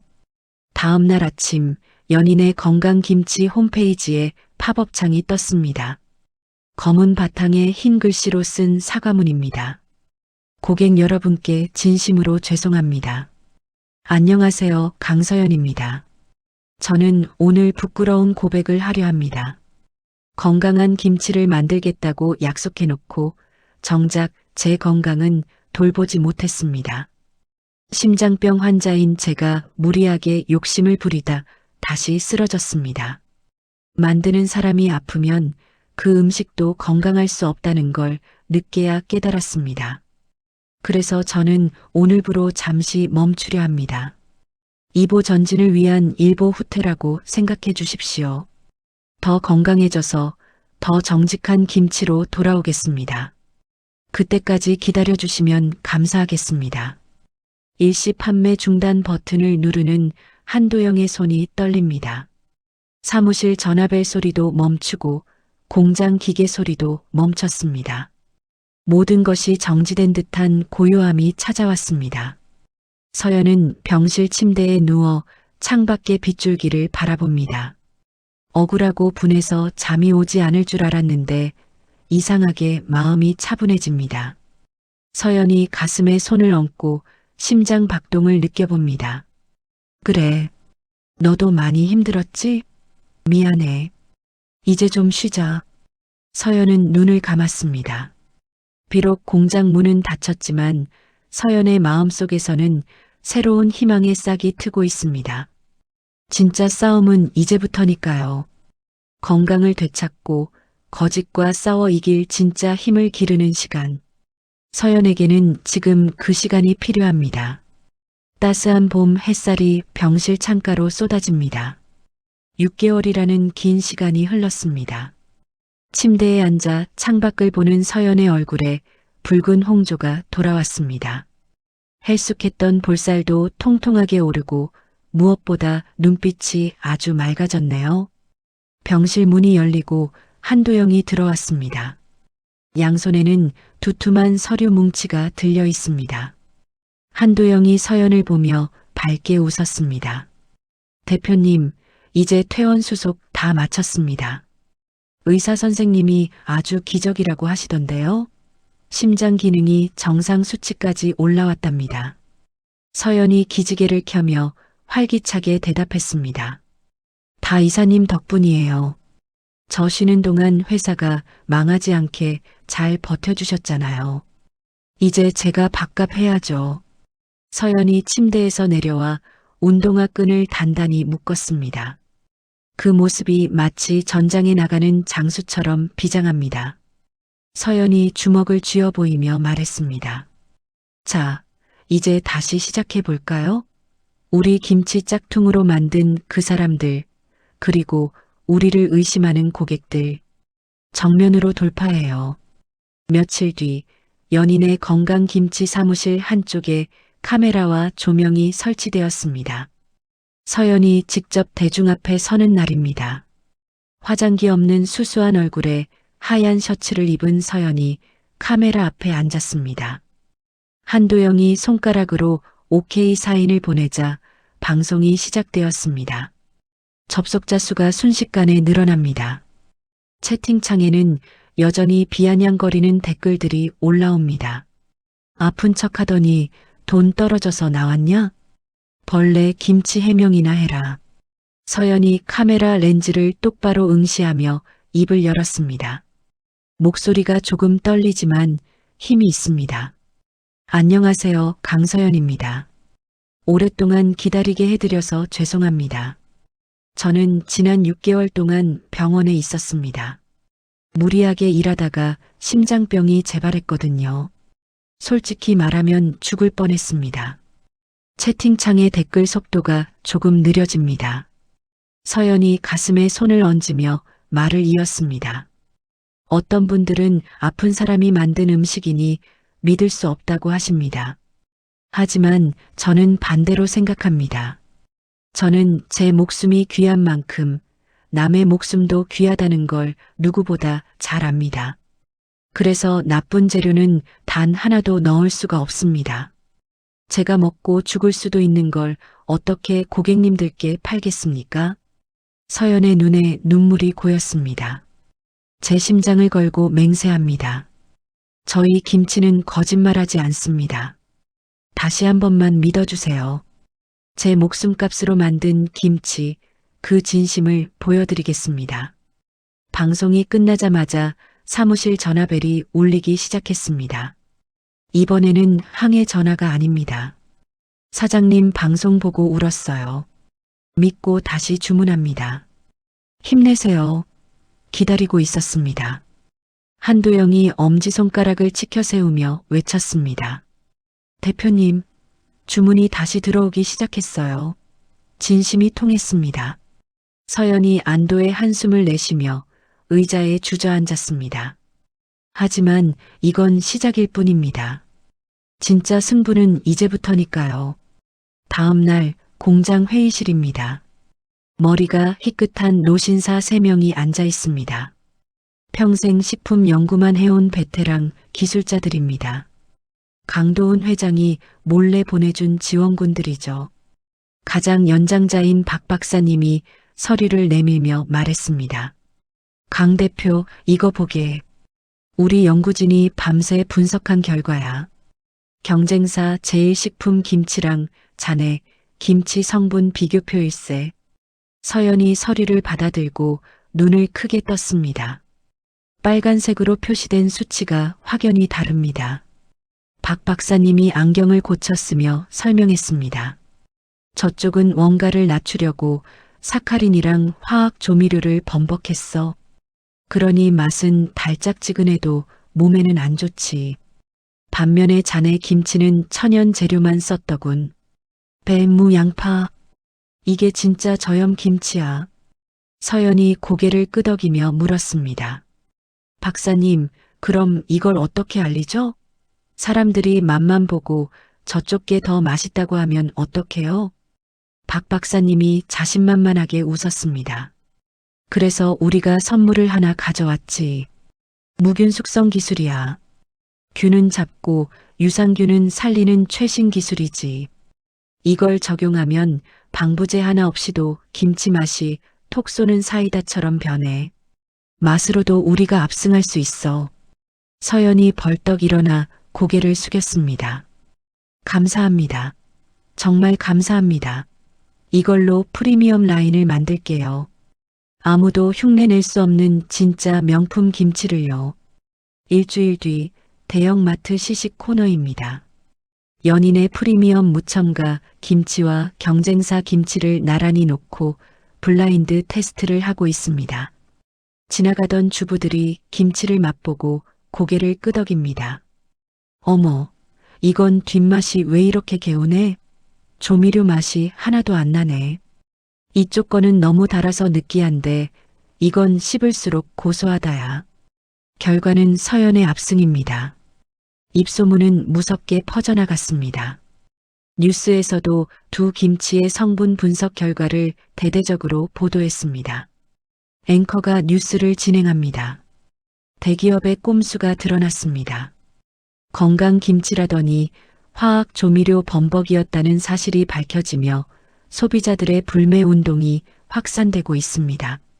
반면 투병 중인 대표가 목숨 걸고 만든 연인의 김치는 품귀 현상을 빚고 있습니다. 제일식품 주가는 곤두박질 쳤고 서연의 공장은 다시 24시간 불을 밝혔습니다. 정의가 승리하는 짜릿한 순간입니다. 한편 서울의 한 공사 현장입니다. 민수가 안전모를 쓰고 벽돌을 나르고 있습니다. 얼굴은 흙투성이고 작업복은 땀에 젖어 축축합니다. 하지만 민수의 표정은 예전보다 훨씬 밝아 보입니다. 점심시간 민수가 한바집 구석에 앉아 밥을 먹으며 식당 텔레비전을 봅니다. 뉴스에 서연이 나와 인터뷰를 하고 있네요. 기자 대표님, 이번 위기를 어떻게 극복하셨나요? 서연 거짓은 진심을 이길 수 없으니까요. 저를 믿어준 고객님들 덕분입니다. 민수가 밥을 먹다 말고 멍하니 화면을 바라봅니다. 입가에 씁쓸하지만 따뜻한 미소가 번집니다. 민수가 혼잣말을 했습니다. 잘했다, 서연아. 진짜 멋지다. 나도 열심히 살게. 너한테 부끄럽지 않게. 민수의 휴대전화가 울립니다. 엄마라고 뜨네요. 민수가 잠시 망설이다가 전화를 받았습니다. 박분자의 쩌렁쩌렁한 목소리가 들립니다. 야, 너 도대체 어디냐? 옆집 김씨가 그러는데 너 노가다 뛴다며? 그게 사실이야? 당장 집으로 들어와. 내가 창피해서 못 산다. 민수가 숟가락을 내려놓고 차분하게 말했습니다. 엄마, 저 안 창피해요. 제 손으로 땀 흘려서 돈 버는 게 왜 창피해요? 저 이제 엄마 아들 말고 그냥 박민수로 살 거예요. 걱정 마세요. 밥 잘 먹고 잘 자니까. 박분자가 기가 막혀 소리쳤습니다. 이놈이 미쳤나? 그 고생을 왜 사서 해? 집에 오면 따신 밥에 용돈까지 주는데. 민수가 단호하게 말을 잘랐습니다. 그게 독이었어요, 엄마. 그 따신 밥이 나를 바보로 만들었다고요. 저 끊을게요. 일하러 가야 해요. 민수는 전화를 끊고 다시 벽돌지게를 짊어졌습니다. 어깨는 무겁지만 발걸음은 가볍습니다. 생전 처음으로 자신의 인생 무게를 온전히 감당하고 있는 민수의 뒷모습이 꽤 듬직해 보입니다. 시골집 안방 박분자가 전화기를 붙들고 멍하니 앉아 있습니다. 텅 빈 집안에는 괴종시계 소리만 똑딱똑딱 울립니다. 박분자가 밥상을 차리려다 말고 주저앉아 신세 한탄을 합니다. 아이고, 내 팔자야. 남편 먼저 보내고 아들 하나 바라보고 살았는데 며느리 쫓아내고 아들까지 나갔네. 내가 뭘 그렇게 잘못했어? 응? 다 자식 잘 되라고 그런 건데. 박분자의 눈에서 후회의 눈물이 주르륵 흐릅니다. 텔레비전에서는 서연이 환하게 웃고 있는 장면이 나옵니다. 박분자는 황급히 채널을 돌려버렸지만 가슴 한구석에 박힌 대못은 뽑히지 않습니다. 욕심이 부른 고독, 그것이 박분자가 감당해야 할 뻘입니다. 다시 서연의 사무실입니다. 위기를 넘긴 회사는 더 단단해졌습니다. 한도영이 결제판을 들고 들어오며 싱글벙글합니다. 한도영이 흥분된 목소리로 보고했습니다. 대표님, 이번 달 매출이 역대 최고입니다. 그리고 더 좋은 소식이 있어요. 보건복지부에서 우리 회사를 우수 건강기업으로 지정하고 싶답니다. 서연이 자리에서 일어나 창밖을 바라보았습니다. 직원들이 마당에서 체조를 하고 있네요. 서연이 만든 새로운 회사 문화입니다. 서연이 미소 지으며 말했습니다. 이사님, 저 새로운 프로젝트 하나 시작하려고요. 한도영이 눈을 동그랗게 뜨며 물었습니다. 또요? 이번엔 뭡니까? 서연이 책상 서랍에서 기획안 하나를 꺼내 밀었습니다. 만성 질환자를 위한 식단 컨설팅 및 일자리 창출 프로젝트라고 적혀 있습니다. 서연이 눈을 반짝이며 설명했습니다. 김치만 파는 게 아니라 건강을 파는 거예요. 저처럼 아픈 분들에게 식단도 짜주고 일할 수 있는 기회도 주는 거죠. 심장병 환자도 당뇨 환자도 무리하지 않고 일할 수 있는 직장, 제가 만들어 보고 싶어요. 한도영이 기획안을 훑어보더니 고개를 끄덕였습니다. 역시 대표님답습니다. 위기를 겪고 나더니 그릇이 더 커지셨네요. 좋습니다. 해봅시다. 제가 자금이랑 인력 완벽하게 세팅하겠습니다. 서연이 한도영에게 손을 내밀었습니다. 고마워요, 도영 씨. 당신 없었으면 저 벌써 무너졌을 거예요. 우리 끝까지 같이 가는 거죠? 한도영이 서연의 손을 굳게 잡았습니다. 물론입니다. 대표님이 멈추지 않는 한 저도 멈추지 않습니다. 두 사람의 맞잡은 손 너머로 밝은 햇살이 비칩니다. 죽을 고비를 넘기고 다시 일어선 서연. 이제 그녀는 단순히 돈을 버는 사장이 아닙니다.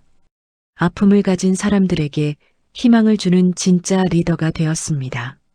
서연이 직원들을 향해 창문을 열고 소리쳤습니다. 여러분, 오늘 간식은 제가 쏩니다. 다들 힘내세요. 직원들의 환호성이 와글와글 터져 나옵니다. 와, 대표님 최고.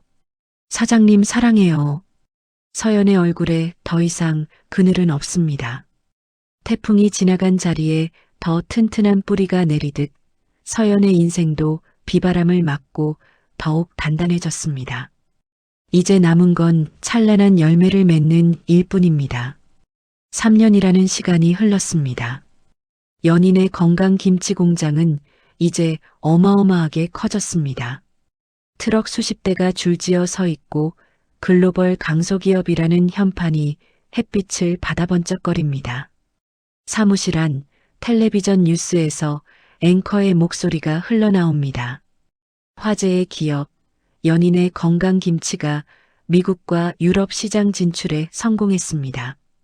만성 질환자를 위한 건강식이라는 점이 세계인의 입맛을 사로잡았다는 평가입니다.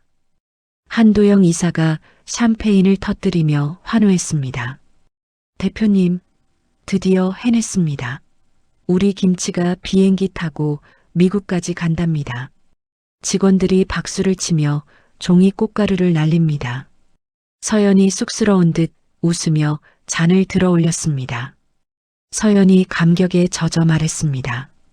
다 여러분 덕분입니다. 3년 전 이 조그만 사무실에서 배추 다듬던 거 생각나세요? 그때는 우리가 이렇게 될 줄 아무도 몰랐죠. 한도영이 눈시울을 붉히며 말했습니다. 대표님이 포기하지 않으셔서 여기까지 온 겁니다. 아, 그리고 이번 달 수익금 정산 끝났습니다. 약속하신 대로 심장병 어린이 수술비 지원금 바로 송금할까요? 서연이 고개를 끄덕이며 단호하게 말했습니다. 네, 1원도 남기지 말고 보내주세요. 그리고 이번 겨울에는 김장 나눔 행사 규모를 2배로 늘릴 거예요. 김치 못 드시는 분 없게 넉넉히 준비해 주세요. 며칠 뒤 K그룹 본사 회장실입니다. 강도훈 회장이 창밖을 내려다보고 있네요. 서연이 노크를 하고 들어왔습니다. 이제는 제법 큰 회사의 대표다운 카리스마가 느껴집니다.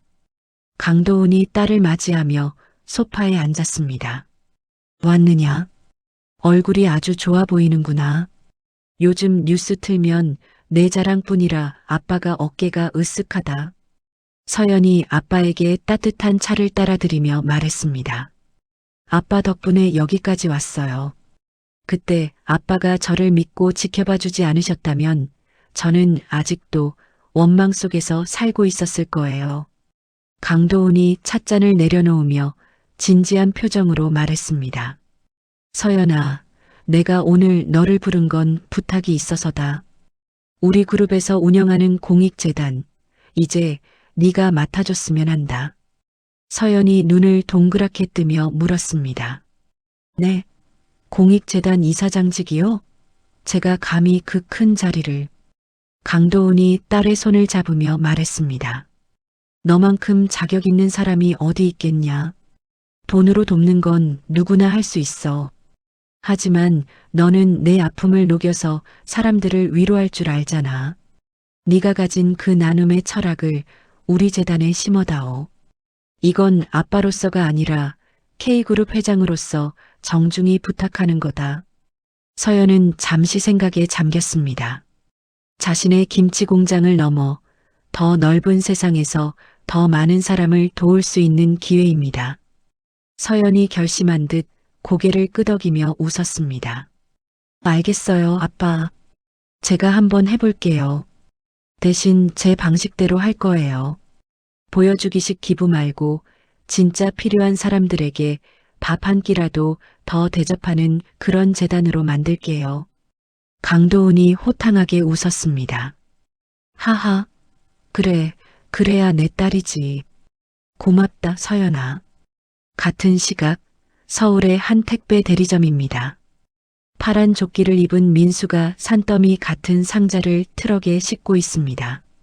얼굴은 까맣게 탔고 손은 거칠어졌지만 눈빛만은 예전보다 훨씬 단단해 보입니다.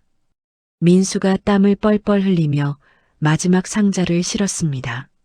휴, 이제 다 실었네. 점장님, 저 배달 다녀오겠습니다. 점장이 민수의 등을 두드리며 말했습니다.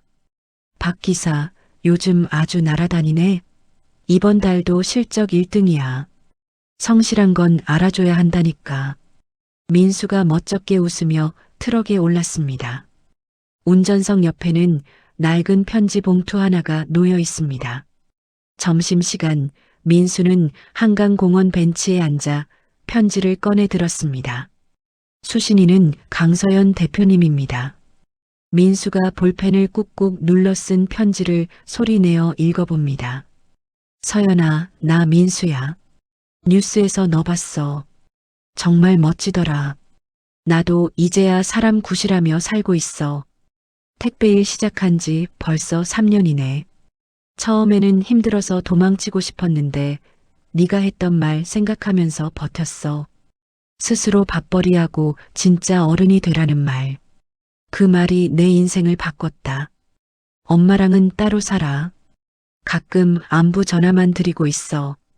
엄마도 이제야 조금씩 받아들이시는 것 같아. 서연아, 정말 미안했다. 그리고 고마워. 네가 나를 떠나준 덕분에 나도 내 인생을 찾았어. 이 편지는 붙이지 않을게. 그냥 내 마음속으로만 보낸다. 더 높이 날아라. 너는 그럴 자격이 있으니까. 진심으로 행복해라. 민수는 편지를 곱게 접어 봉투에 넣었습니다. 그러고는 우체통이 아닌 쓰레기통에 편지를 툭 던져 넣었습니다. 과거의 미련도 죄책감도 함께 버리는 의식 같습니다. 민수가 툭툭 털고 일어나며 혼잣말을 했습니다. 잘 가라, 내 사랑. 나도 이제 내 갈 길 간다. 민수의 택배 트럭이 힘차게 시동을 걸고 도로 위를 달립니다. 맑은 하늘 아래 민수의 표정이 더없이 홀가분해 보입니다. 반면 시골집의 풍경은 쓸쓸하기 그지없습니다. 겨울바람이 숭숭 들어오는 안방에 박분자가 홀로 앉아 있습니다. 방바닥에는 식어 빠진 밥상이 덩그러니 놓여 있네요.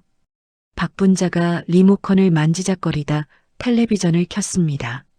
화면에는 사랑의 김장 나눔 행사에 참여한 서연이 환하게 웃으며 인터뷰를 하고 있습니다. 기자 대표님, 오늘 담그시는 김치가 무려 3,000폭이라고요? 서연 네. 많은 분이 도와주셔서 가능했습니다. 이 김치 드시고 모두 건강하셨으면 좋겠어요. 박분자가 텔레비전 화면을 어루만지며 눈물을 뚝뚝 흘립니다. 아이고, 내 며느리. 저 이쁜 것을 내가 왜 그렇게 구박했을까? 내가 미쳤지. 내가 미쳤어. 박분자가 가슴을 치며 통곡합니다. 민수야, 서연아, 내가 잘못했다. 나 좀 용서해다오. 이 늙은이 혼자 살기 너무 무섭고 외롭다. 으엉. 텅 빈 집안에는 박분자의 울음소리만 메아리칩니다. 벽에 걸린 달력은 3년 전에 멈춰 있고 찾아오는 사람 하나 없는 냉골방. 욕심과 아집으로 며느리를 쫓아내고 아들마저 떠나보낸 박분자의 말년은 춥고도 시립니다. 며칠 뒤 연인의 건강 김치 공장 앞마당입니다. 오늘은 대망의 김장 나눔 행사가 열리는 날입니다. 빨간 앞치마를 두른 자원봉사자 수백 명이 모여 있습니다. 축제처럼 흥겨운 음악이 흐르고 여기저기서 웃음꽃이 피어납니다. 서연도 머릿수건을 쓰고 고무장갑을 꼈습니다. 3년 전 시댁 마당에서 죽을상을 하고 끼었던 그 고무장갑과는 전혀 다른 느낌입니다. 한도영이 절인 배추를 나르며 장난스럽게 말했습니다. 대표님, 오늘 3,000폭이 다 하실 건 아니죠? 무리하시면 제가 또 업고 뜁니다. 서연이 배추에 양념을 쓱쓱 바르며 깔깔 웃었습니다. 에이, 걱정 마세요. 저 이제 철인 28호예요. 그리고 오늘은 혼자가 아니잖아요. 이렇게 많은 분이 함께 해주시는데 뭐가 걱정이에요? 서연이 잘 버무려진 김치를 찢어 옆에 있던 할머니 봉사자 입에 넣어드립니다. 어르신, 간 한번 봐주세요. 어때요? 할머니가 엄지손가락을 치켜 세우며 말했습니다. 아유, 기가 막히네. 꿀맛이야, 꿀맛. 사장님 손맛이 아주 야무져. 서연은 잠시 일손을 멈추고 자신의 손을 내려다보았습니다. 빨간 고무장갑에 양념이 잔뜩 묻어 있습니다. 문득 3년 전 그날 밤 피 묻은 장갑을 바닥에 던지며 절규했던 기억이 스쳐 지나갑니다. 하지만 이제 서연의 눈에는 고통이 없습니다. 그 붉은색은 피가 아니라 사람들을 살리는 김치 양념이자 서연의 뜨거운 열정입니다. 서연이 마음속으로 중얼거렸습니다. 고마워. 그때 그 아픔들. 덕분에 나는 진짜 내가 누군지 알게 됐어. 이제 나는 재벌 딸도 병약한 환자도 아니야. 나는 내 힘으로 세상을 덮이는 강서연이야. 행사가 마무리될 무렵 하늘에서 하얀 첫눈이 내리기 시작했습니다. 봉사자들이 환호성을 지르며 눈을 맞습니다. 한도영이 따뜻한 어묵 국물을 서연에게 건네며 말했습니다. 대표님, 눈 와요. 기분이 어떠세요? 서연이 하늘을 올려다보며 눈송이를 손바닥으로 받았습니다. 도영 씨, 저 지금 너무 행복해요. 내 인생에서 이렇게 맛있는 김장은 처음이에요. 한도영이 서연을 바라보며 따뜻하게 웃었습니다. 저도 그렇습니다. 대표님이랑 함께해서 영광입니다. 서연이 직원들과 봉사자들을 향해 크게 외쳤습니다. 여러분, 오늘 정말 수고 많으셨습니다. 이 김치 받으시는 분들 모두 올겨울 따뜻하게 보내시겠죠?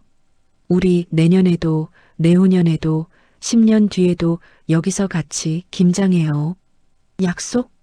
네, 약속해요. 사람들의 함성 소리가 눈 내리는 하늘로 퍼져나갑니다. 서연이 활짝 웃으며 두 팔을 벌려내리는 눈을 맞이합니다. 카메라가 서연의 행복한 얼굴을 비추며 서서히 멀어집니다. 300폭이 김장이라는 고통스러운 터널을 지나 3,000폭이 나눔이라는 넓은 바다로 나온 서연. 그녀는 이제 누구에게도 의지하지 않고 누구도 원망하지 않는 진짜 어른이 되었습니다. 서연의 당당한 뒷모습 위로 연인의 건강 김치 트럭이 희망을 싣고 힘차게 출발합니다. 시청자들의 가슴속에 뜨끈한 김치 한 조각 같은 위로를 남기며 드라마는 막을 내립니다.